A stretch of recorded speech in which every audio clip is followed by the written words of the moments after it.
जय हिंद दोस्तों, आप सभी का स्वागत है आपके अपने YouTube चैनल प्रतिभा क्लासेस पर। आज के टॉपिक पर हम लोग बात करेंगे कि जो बायोलॉजी की कुछ मेन शाखाएं हैं ना, तो बायोलॉजी की दो ही मेन शाखाएं हैं। कौन कौन सी हैं?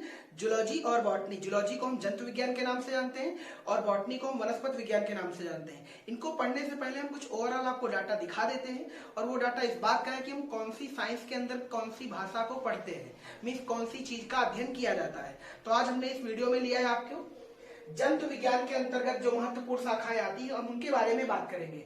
नेक्स्ट वीडियो में हम लोग बॉटनी मीन्स वनस्पति विज्ञान के अंतर्गत जो शाखाएं इंपॉर्टेंट आएंगी उन पर बात करेंगे, है ना। तो ये 20+ कुछ शाखाएं लिखी हुई हैं, जल्दी से देख लेते हैं बिना किसी देरी के अगले 5 मिनट में। चलिए शुरू करते हैं। तो पहला है एंटोमोलॉजी। एंटोमोलॉजी के अंतर्गत हम किसका अध्ययन करते हैं? कीट पतंगों का अध्ययन। क्लियर हो गया ये। नेक्स्ट है एम्ब्रायोलॉजी, और एम्ब्रायोलॉजी के अंतर्गत हम किसका अध्ययन करते हैं? भ्रूणीय संवर्धन का अध्ययन, या आप ये कह सकते हैं भ्रूणीय विकास का अध्ययन। क्लियर हो गया। यानी जब हम किसी भ्रूण के बारे में अध्ययन करते हैं तो वो जूलॉजी की कौन सी ब्रांच कहलाती है? एम्ब्रायोलॉजी। बस इसका इतना सा मतलब है, ठीक है। आगे चलते हैं एंजाइमोलॉजी। एंजाइमोलॉजी के अंतर्गत हम किसका अध्ययन करते हैं? उत्प्रेरकों का अध्ययन, कैटालिस्ट का अध्ययन करते हैं ना, जो क्रिया के रेट को घटा भी सकता है और बढ़ा भी सकता है, कहने का मतलब चेंज कर सकता है। नेक्स्ट है ऑर्निथोलॉजी। ऑर्निथोलॉजी के अंदर हम किसका अध्ययन करते हैं? पक्षियों का अध्ययन। मीन जो बर्ड्स का अगर मुझे पूरा एनालिसिस करना है तो वो जूलॉजी की कौन सी शाखा कहलाती है? ऑर्निथोलॉजी। नेक्स्ट है न्यूरोलॉजी। न्यूरोलॉजी, न्यूरॉन्स आपने सुने होंगे। न्यूरोलॉजी को हम कौन सी विज्ञान बोलते हैं? तंत्र का अध्ययन करना बोलते हैं, ना, जो सूचनाओं का बहुत तेजी से प्रसारण करते हैं। नेक्स्ट है टेक्सोनॉमी। टेक्सोनॉमी में हम क्या अध्ययन करते हैं? जीव जातियों का नामकरण एवं वर्गीकरण का अध्ययन करते हैं। अगला है जेनेटिक्स। जेनेटिक्स में हम जीवों के अनुवांशिक लक्षण एवं इनकी वंशागत का अध्ययन करते हैं। मीन्स ये वही है जिसको आपने अनुवांशिकी नाम सुना होगा, और इसमें हम मेंडल के नियमों का अध्ययन करते हैं, है ना। यानी जो वंशागत के नियमों है उनका अध्ययन करना क्या कहलाता है? जेनेटिक्स कहलाता है।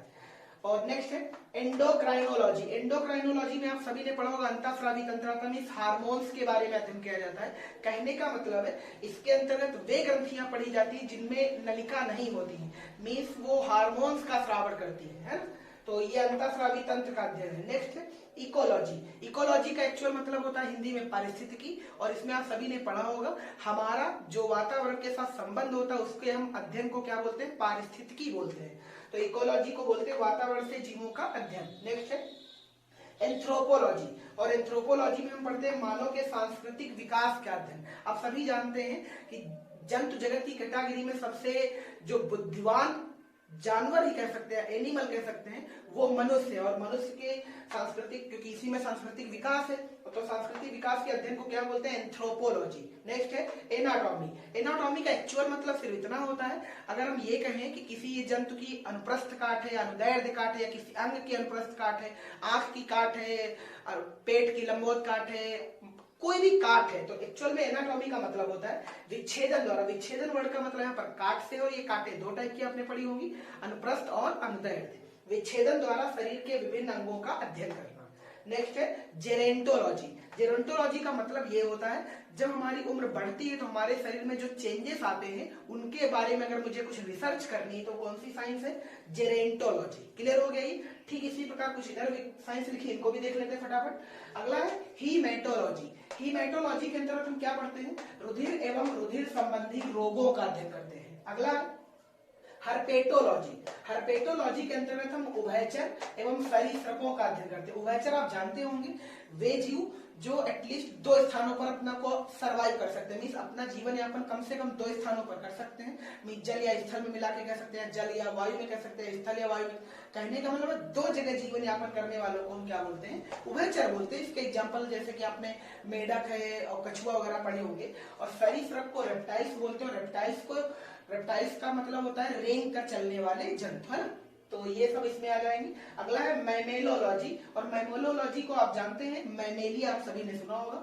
मैमेलोलॉजी को हम कहते हैं स्तनधारियों का अध्ययन करना, क्या कहलाता है? मैमेलोलॉजी। स्तनधारियों का क्या मतलब होता है?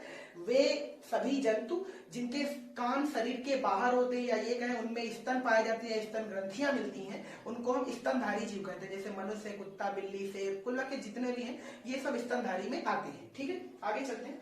माइक्रोबायोलॉजी, और माइक्रोबायोलॉजी के अंतर्गत हम किसका अध्ययन करते हैं? सूक्ष्म जीवों का अध्ययन करते हैं।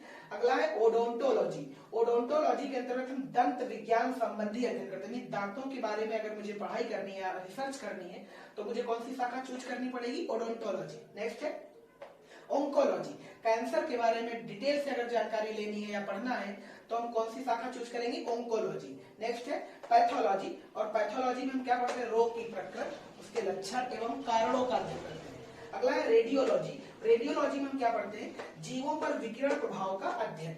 रेडियोलॉजी पर एक बहुत अच्छी मूवी आई, आप सभी ने देखा होगा, रोबोट 2.0, है ना, जिसमें अक्षय कुमार जिस चीज का रोल कर रहा है वो एक्चुअल में यही शाखा है। कौन सी? रेडियोलॉजी, जिसमें ये दिखाया जाता है कि रेडिएशन की वजह से पक्षी बहुत सारे मारे जा रहे हैं, है ना।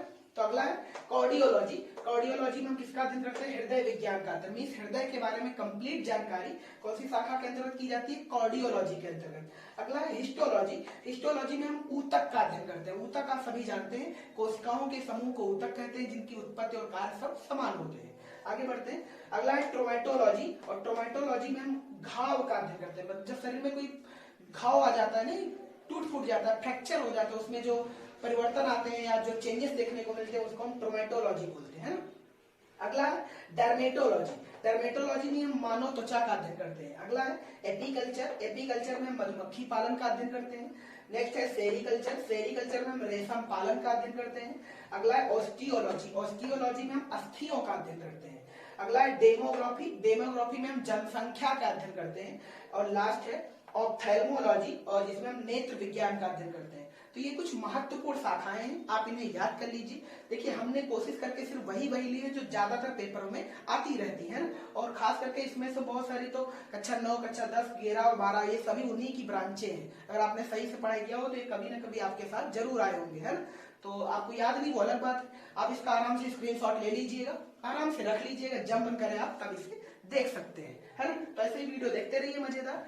अभी जल्दी हम 1 अप्रैल से सिलेबस शुरू कर देंगे क्लास 10th और 12th का, ठीक है, जिसमें 2 सब्जेक्ट पे बात करी जाएगी, फिजिक्स और बायोलॉजी, है ना। तो ऐसे ही मजेदार वीडियो देखने के लिए चैनल को ज्वाइन कर लीजिएगा और भी दोस्तों को शेयर कर दीजिए ताकि सब्सक्राइब कर ले, ताकि वे 1 अप्रैल से क्लासों को देख पाए।